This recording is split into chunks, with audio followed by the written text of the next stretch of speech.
Welcome to the Possibility Hub video series. I'm Carol Talbot, the creator and founder of the Possibility Hub, an advocate for awakening, encouragement, and creating opportunities for an expansion of awareness and consciousness. In this episode, I'm back in conversation with Matthew Ryan, the developer of an energetic healing modality called Gamma Wave Healing, and we're talking about spiritual hitchhikers and entities. Are they real? And what can you do to protect yourself?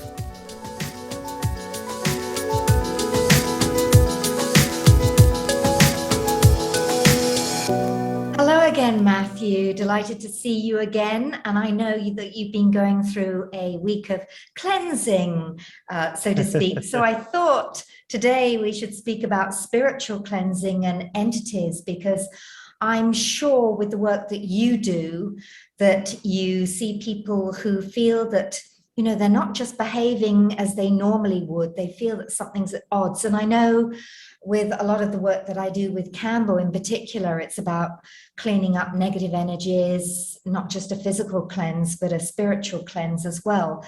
So I thought that would be a great topic. And as well as we go deeper into the grand reset, the great awakening, you know, things are being purged and cleaned as well.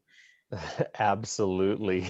Yeah, this is a very pertinent topic for this moment. And yeah, as you had mentioned, I started a kind of an intensive cleanse that a mutual friend of ours that I know that has been sharing with you, Malcolm. I'm participating in one of his cleanses right now. And so it's really an important time for us to be focusing on all aspects of our life right now, in particular the body. It's very important for us to be paying attention to our bodies, and not just, you know, delving into the realm of the spiritual and the energy and things like that at the neglect of the complete picture, right? You know, we are incarnated into these forms for a reason, and part of one of the many reasons maybe is in order to help the physical form as an expression of this physical reality to lift with these frequencies.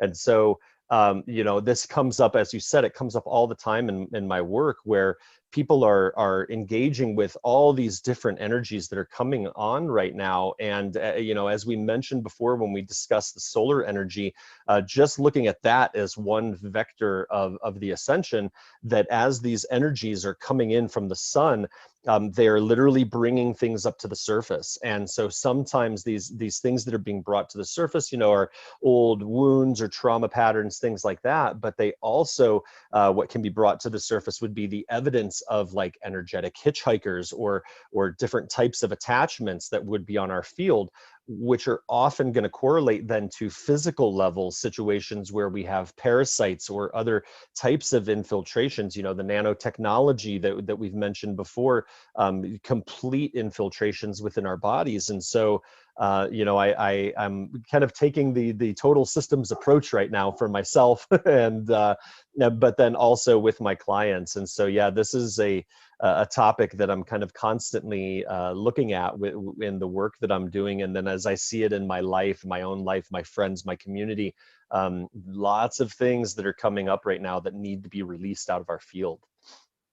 Yes, and this is also something that I see with, I'm a great advocate of cleansing, physically, mentally, spiritually, emotionally, and physically on a regular basis. And I know it was a decision I made some years back. I'm vegan anyway, not just to eat healthy, but I decided also if I really wanted to achieve higher levels of consciousness.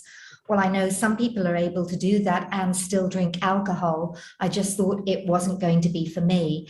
And also Sure. that I've seen so many people going to plant medicine ceremonies. And I think we're on the same page here, that the days of the big ceremonies are done. Because every time I do go to any of those ceremonies, and I'm not a big advocate because when the heart's open, the heart chakra is linked to the lower astral levels. It's a prime entry point for entities and attachments, unwanted sort of extraterrestrial parasites, so to speak. Sure. And I see, you're in a space and place where you're vulnerable, but other people are flaying all over the place. And so I've seen some people say they've had a great experience, but have a huge dip afterwards and come out worse for wear. Rather than better. And I'm not Yeah. dismissing plant medicine. I think they are great door openers. And I know that both you and myself have worked with some superb people, our kind of tribe in South Africa, Of course. who do it so beautifully, so lovingly, and not in the big ceremonies. And I know, speaking to Rhoda and Tanichka, they said, no, they also feel those days of the big ceremonies are gone because you're in a vulnerable state and there's, too many sort of entities coming in and out. So what do you advise and how do you help people clear? Or if you see people with walk-ins? So yeah, just even to speak to what you were saying, like around the plant medicine ceremonies, those of us that have participated within this kind of community or this branch of exploration into our own healing, we've definitely have observed, you always hear these stories that come out of South America, where there are groups that are being led by people that are not impeccable with their energy, people that are really concerned about, getting their cheddar, making their money and bringing in as many people as they can, and these types of situations. And absolutely, I would warn against that type of an environment, because you're right. When you engage with these types of plant medicines, you do open your field, and if the container for those large ceremonies is not held impeccably, and even if it is held impeccably, I mean, there's a lot of energy that's moving. But I'm very fortunate, like as you said, that in my personal relationships, with this type of ceremonial activity, I've been very fortunate to be around people that keep as close to an impeccable container as possible, and with people then being very mindful in the way that they engage that environment. But yeah, we always need to be using discernment around those situations. But that does lead into exactly what you just asked about, like these lower astral beings or these other types of like hitchhiker connections, that whether they're opened through ceremonially, through opening our field, or whether or not they are being exposed to us through our daily living. This is something that I definitely come up against quite a bit. And I would say that the majority of people that I'm working with regularly, there are techniques, shielding techniques and things like this that we've activated that can really help people to prevent that type of attachment. But usually when I'm seeing somebody for the first time, or even as we delve in and layers are getting exposed, everybody has these types of attachments to some degree or another, for the most part. And what we can do as far as like hitchhikers, these lower astral beings that we pick up and from different ways, we have a lot of different techniques to help maintain the integrity of the energy field, and then to be able to clear these things energetically. It's really something that is pretty pervasive and comes up in nearly every session when I'm working with people, especially with new clients that we haven't quite yet gotten all of those protective measures in place for them to utilize. So how would people know if they have hitchhikers? Well, that's a really good question. I think that there are a lot of different ways that these energies express. So there are many, many, many types of hitchhikers or attachments, infiltrations that I've been able to kind of come across and catalog. And and other healers that I talk to see a lot of the same types of things. And so as far as, recognizing whether or not there may be some type of an attachment on your field, different things for sure. Like a lot of people will feel a drain in their energy. They'll feel like an oppressive blanket like laid on top of them or something like that. Like, maybe not completely neutralizing their ability to consciously interact with their life and to move through their life, but like maybe there's this like weight, there's this oppressive weight. Maybe they have a lot of things going on within the mental body. This is one of the traits of different types of hitchhikers, is that they're capable of what I call thought form projection. So they will literally project into your mental field, and those thoughts, quote, thoughts that rise within your mental body, they come in your voice, right? They come in a voice that is like just like your internal monologue. And so when you hear these thoughts rise, we believe that it's our own thinking, when in reality, the thought is being projected. It's a frequency that's being projected and translated as thought within our mental body. And then that thought leads us usually into a downward energetic spiral that will produce negative emotion, which the hitchhikers then consume. So that could be another thing. Like maybe there's this like repetitive type of negative thinking, thoughts about you dying, thoughts about harm coming to you, thoughts about your children getting harmed if you leave them alone at the house, like lots of different things like that would be negative frequencies that you would never think. They may be linked into a hitchhiker. There can be aberrant behavior, finding yourself making choices that you normally wouldn't make, especially if they're choices that end up being detrimental or like create drama or create strife or conflict within your life. Those may be influences also coming from hitchhikers.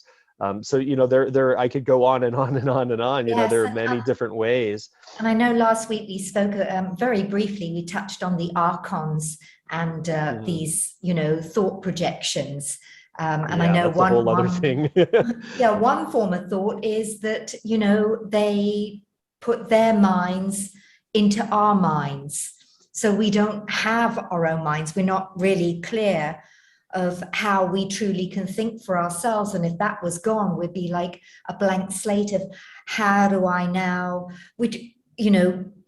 manifest and live in this world now that I have my own mind back, which, leads you to the purpose of, to me, when you're meditating, is to get into that stillness, that silence, that stasis, when you have an opportunity to really think clearly and choose your thoughts rather than this rubbish mess. Absolutely. When you are working with people and you're kind of like tuning in through gamma wave healing, this modality that you've developed, when a person has hitchhikers, parasites, entities, what kind of thing do you see? Is it sort of, we kind of imagine that it's dark smoke and or something, but what is it that you see, sense, hear, or feel that gives you a clue that something's off there? Yeah, so this is a good thing, and I think it kind of touches on a topic of discernment, our frequency discernment, and how we are able to differentiate between stimulus or frequencies or information that we're receiving, energies that are affecting our field. And so a lot of the work that I had done initially, when I learned about hitchhikers, people, I'd had a friend that was kind of a mentor that, he taught me the energetic healing modality, theta healing, that I initially learned, years ago, 15 years ago or whatever that was. And, he was a mentor to me and in the initial days, and had told me about hitchhikers. But the first time that I encountered a hitchhiker, this is in the very beginning, like probably 2008 or 2009, when I began working like professionally or semi-professionally. And I had this woman that came in off of the street and into the shop, and she was dressed in all black, and she was very pretty and dressed in all black, but like had a really kind of heavy energy. Like the all black was like really reflective of this energy, and I was like, wow, what's going on with this lady? And we started doing a reading. And my guides told me, they said, okay, there's a hitchhiker that you need to clear. And I was like, okay, how do I clear the hitchhiker? And I didn't even know what I was looking for at that point. And as I began following the instructions that my guides were giving me, and I told the woman, I said, okay, there's this energy that we need to clear out of your field. So just, hold on in 1 second. And when I checked in and I began following the instructions I was given to clear this hitchhiker, I heard her scream at me, like full audio. And I opened my eyes and I looked at her like I was shocked, and I looked at her and she's just sitting there, hands folded in meditation, looking pretty. And and there was nothing, like, she did not scream anything at me. And I was so confused.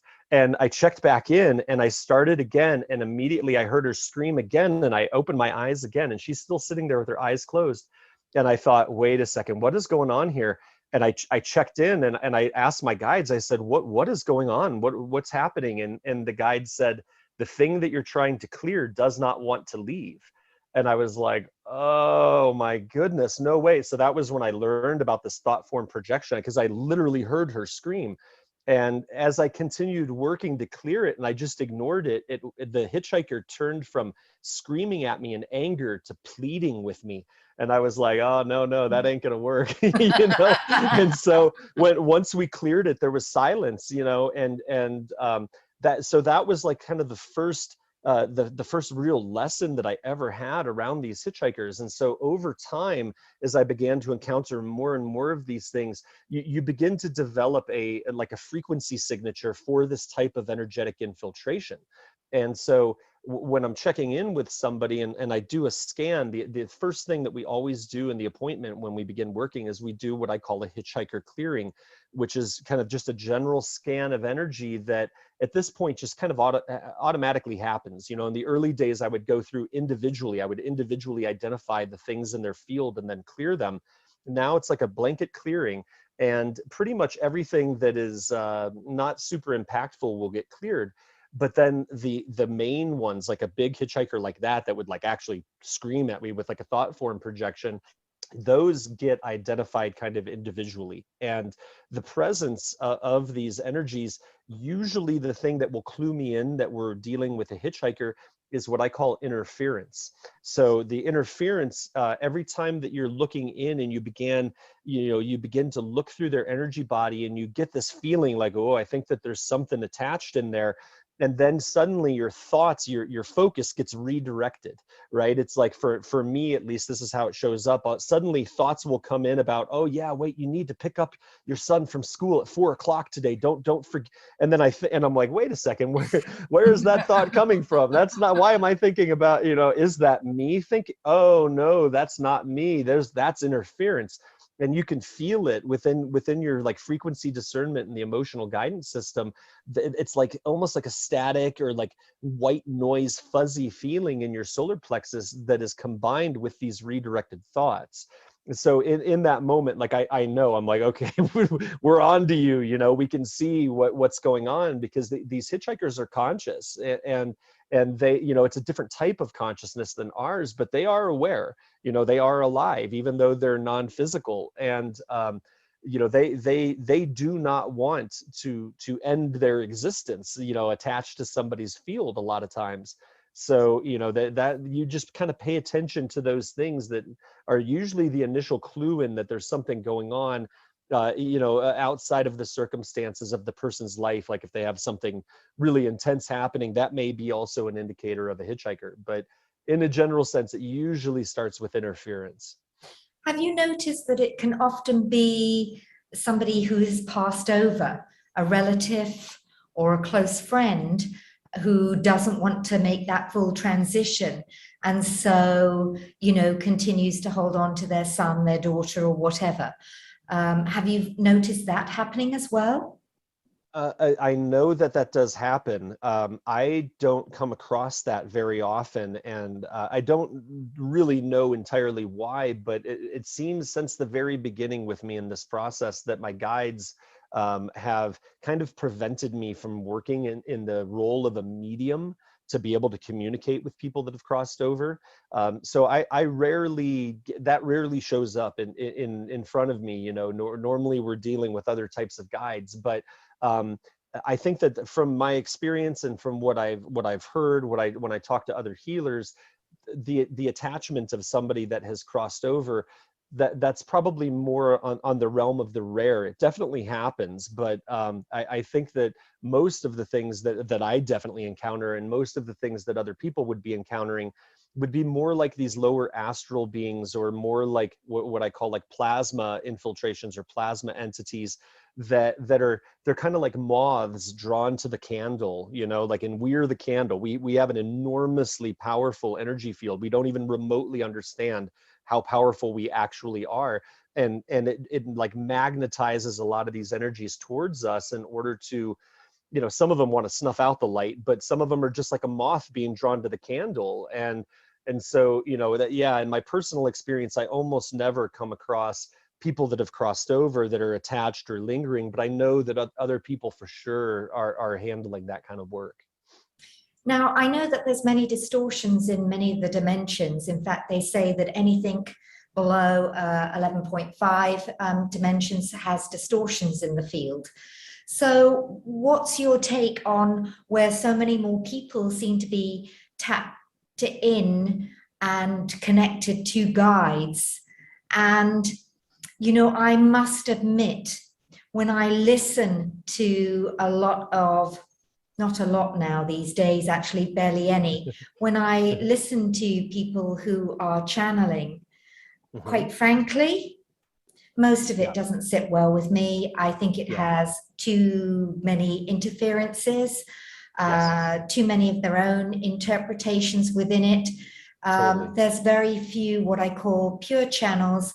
So what's your advice in terms of guides, in terms of, you know, people knowing that what they're receiving is pure, and how they create that discernment? You know, for me, I'm aware that we have, you know, soul, oversoul, the avatar level, the rishi, you know, stationed at different dimensions. And so for me, I'm always, you know, calling in my D12 avatar self, because of the awareness and consciousness available at that level, and to bring in that level of wisdom. That's my path. It's not everybody else's path. So what's your take on guides?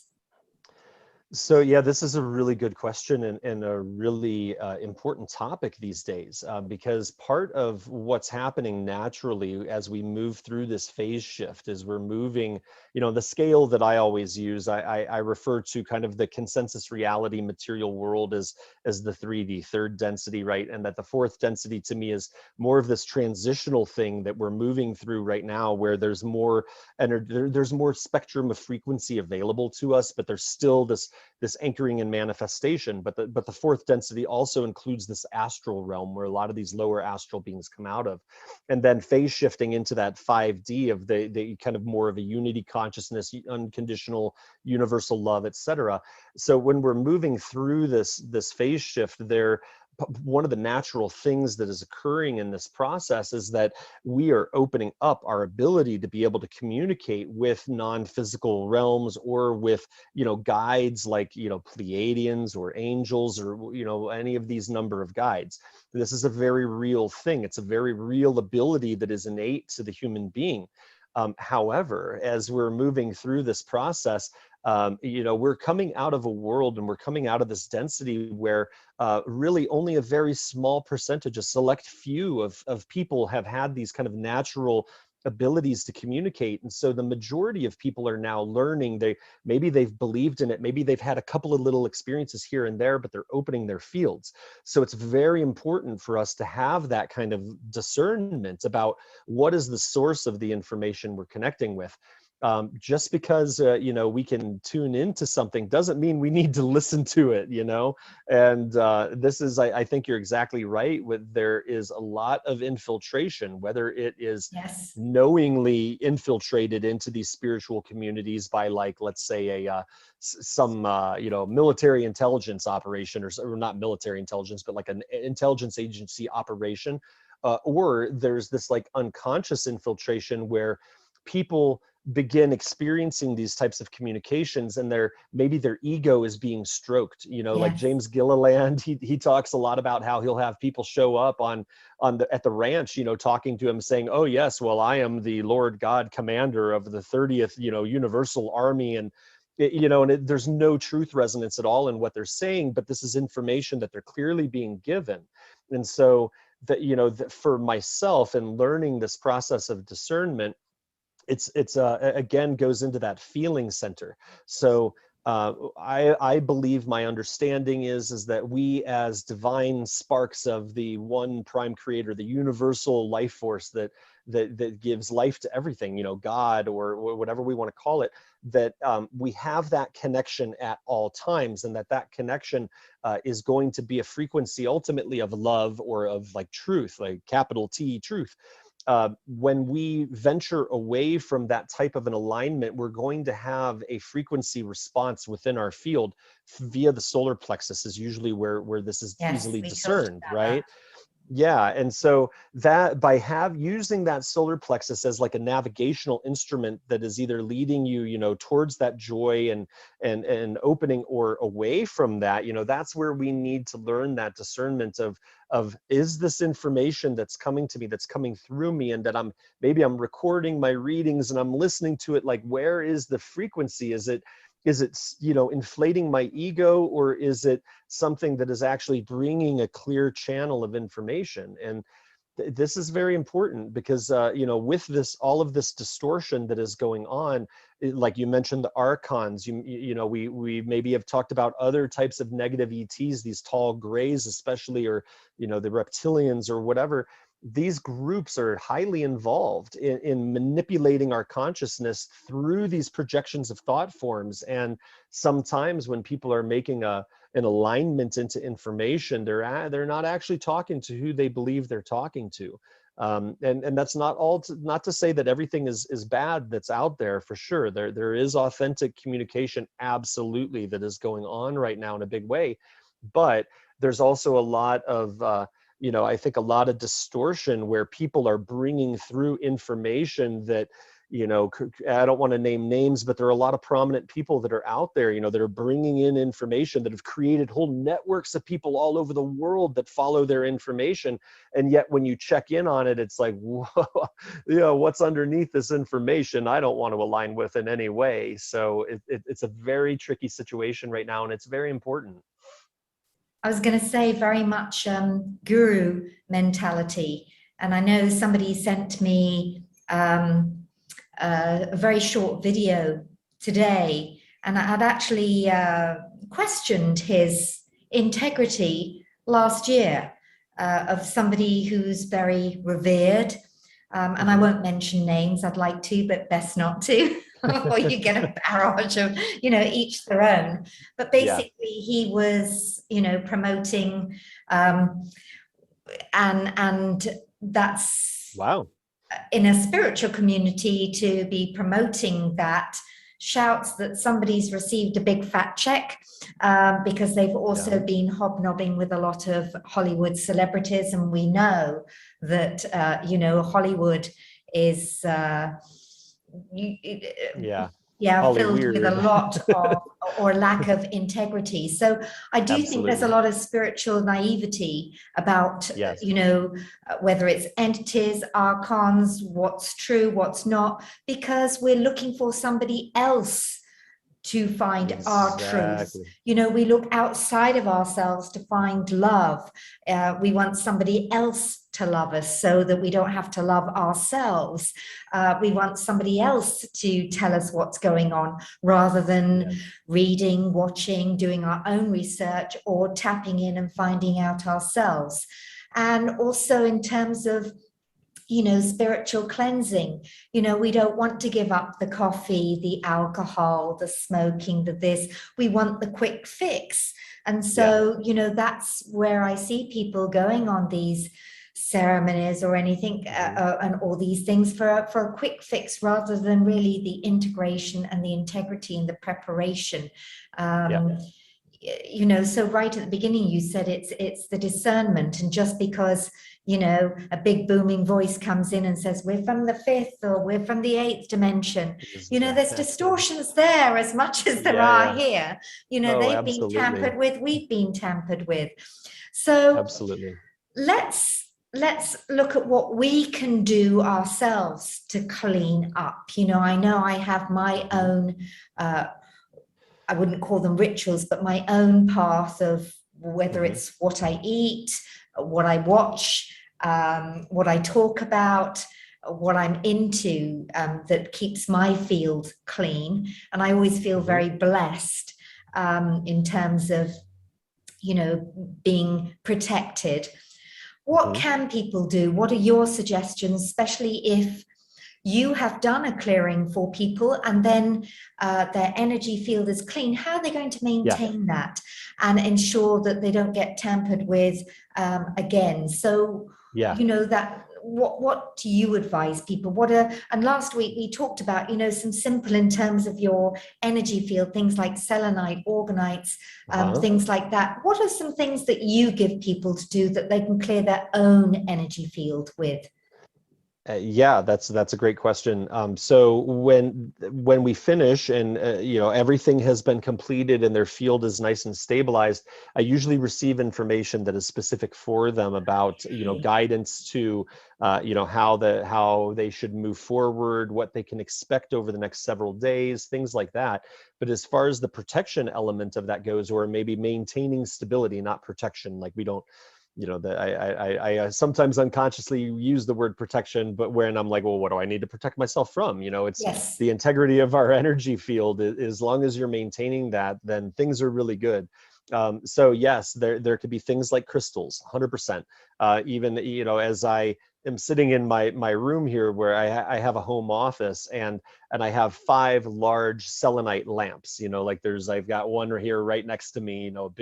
Big selenite crystal lamp, and the selenite itself is a fiber optic crystal that when light goes through it, it's broadcasting the light, and it creates a toroidal field that is quite large. So I have selenite all around me. I have crystal grids that are also incorporated in this room, from my altars to under the windows, different areas where there might be energetic leaks or a potential for infiltration. So those are all good techniques. Salt lamps, selenite lamps, smoky quartz, shungite is really good. The black tourmaline is really good for protection. We don't need to get into all the crystals, but like crystals are definitely a very solid tool. Also, I talk to people about taking like detox baths, like a hot bath, where you put the water in as hot as you can stand it, and maybe you've got some herbs in there, like different types of herbs. Our friends from South Africa use tagites, which is a local kind of weed. It just like grows wild, and it's incredibly powerful for detoxing. You can do salt in these hot baths.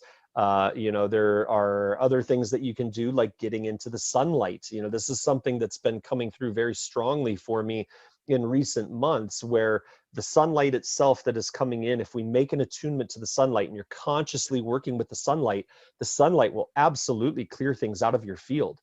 It'll help revitalize it. It sends prana into every single cell in your body so that you're vitalized. And when you have all of this vitality, then you're not as prone to the infiltration, as somebody that would be eating the bad diet and having the bad behaviors and whatever thing, maybe not bad, but like things that do not support them, that are not supportive to them. So that leads into what you mentioned. The diet is a major way for us to maintain the integrity of our energetic field.